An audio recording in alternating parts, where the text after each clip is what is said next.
This happened 3 nights ago, and I'm going crazy trying to figure it out. I just moved into a new apartment 1 month ago, and I'm still unpacking and settling in. I have been using my parents' address as my mailing address all my life. 3 nights ago, my parents call me at 2 a.m., freaked out, and proceed to tell me a story. Apparently at 1 a.m., someone starts banging on their front door and repeatedly ringing the doorbell. My stepdad walks downstairs and opens the door, leaving the front glass door locked and closed. There was a man standing outside who looked to be in his 30s, with a black hoodie on the hood pulled up around his face. He didn't have any distinguished facial features, facial hair, or tattoos. The only thing my stepdad said was that he looked to be Hispanic. Neither my stepdad or my mother recognized the man. The man said he was sorry and that he was looking for me, but when he mentioned me, he didn't just say my name. No, he said my full name. My stepdad plays dumb and says who. The man proceeds to state my full name again and says that my boyfriend is worried because I didn't come home that night. He claims to be a friend of my boyfriend and tells my stepdad that they're both looking for me because they're still worried.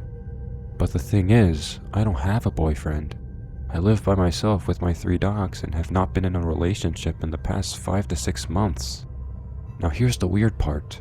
My stepdad asks the guy what boyfriend he was talking about, and the man tells him the name of the boyfriend I had when I was in 10th grade, nearly 20 years ago. My boyfriend in 10th grade has a very, very unique Italian name. I have not met anyone with a full name even close to him. He says my high school boyfriend's name a few more times to ensure my stepdad heard him, and repeats that they're very worried about me. At this point, my stepdad is weirded out and closes and locks the door in the man's face. But the guy doesn't leave. He lingers in front of my parents' house for the next 10 minutes, smoking cigarettes and talking on the phone. Finally, my parents call the police. About 5 minutes before the cops arrived, the man walks down the dead end on their block and drives away in a silver car. My stepdad was unable to get the license plate, so my parents file a police report, but nothing else happened. After I hear this story, I'm going nuts over the weird details. How would someone know who I dated nearly 20 years ago? And what would the motive be of making up a story that included that weird detail about my past? I have not been in contact with that boyfriend I've had over a decade, and yesterday I decided to DM him on Facebook to see if he has any insight. But when I tell him this, he's just as confused as I am and claims to have no part in it.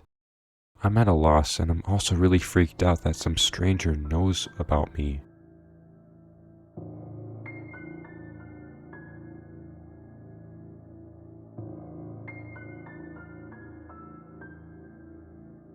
My college was very safe. The worst that happened was crazy drunk fat boys getting the police called for mischief.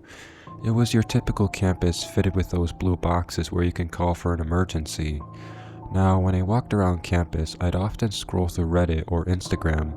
I know, it was very stupid, but don't judge me, I was a college student. Anyways, this particular night, it was dark out, but only about 7 p.m. There were lots of other students walking around, and the campus was pretty well lit. Yet for some reason, I didn't go on my phone this time. I just had this feeling that something was off. I couldn't place it, but in the back of my head, I felt like something bad was going to happen. The walk continued normally, and by the time I got back to my dorm, I had begun to laugh at myself.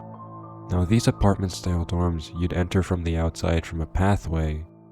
The feeling from before returned, and this time I was hit by a sudden feeling of intense fear, much stronger than before. I looked around the common area and noticed a light coming from my room.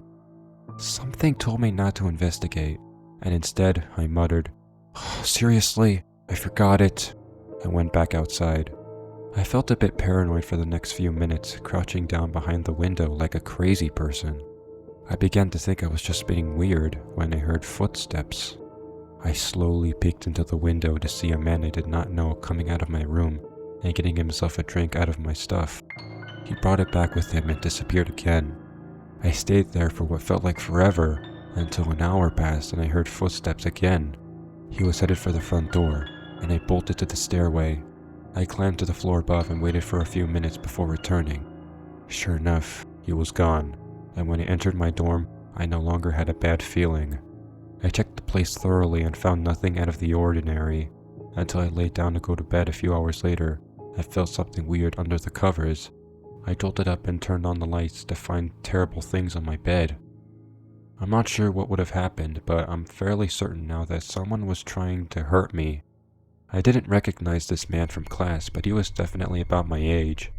I don't know how he knew me, but the thought I could have been stalked without realizing stuck me hard. I never saw the man again, and I never got the same feeling on campus. Somehow, I subconsciously knew that something was wrong. I have no clue how, and maybe there's an explanation, but that bad feeling may have saved my life.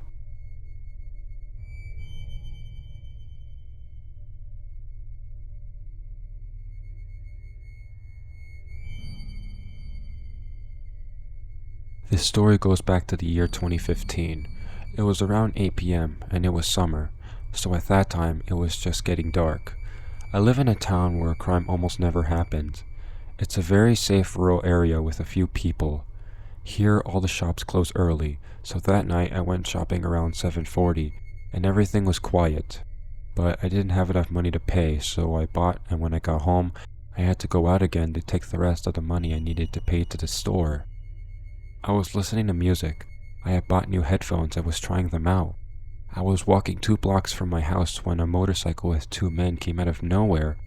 The man behind got out and took out a gun and pointed it at my head and started yelling at me to give him my things. I was paralyzed, but I managed to yell no. He yelled at me again to give him my cell phone. He yelled, "Give me everything. Give me everything." And I just squeezed my cell phone and headphones and yelled, "No. These are my things," over and over again. The whole time, the gun was pointed at my face from a meter away, or less than a meter. When the guy with the gun saw that I wouldn't give him anything, he fired. I saw very clearly how he pulled the trigger on the gun. He got on the motorcycle with the other man and they left at full speed. I didn't get shot at. I don't know if it was a real or fake gun, or if it had bullets or not. I don't know anything. Plus, it was just after dark, but it is the most terrifying experience I ever had.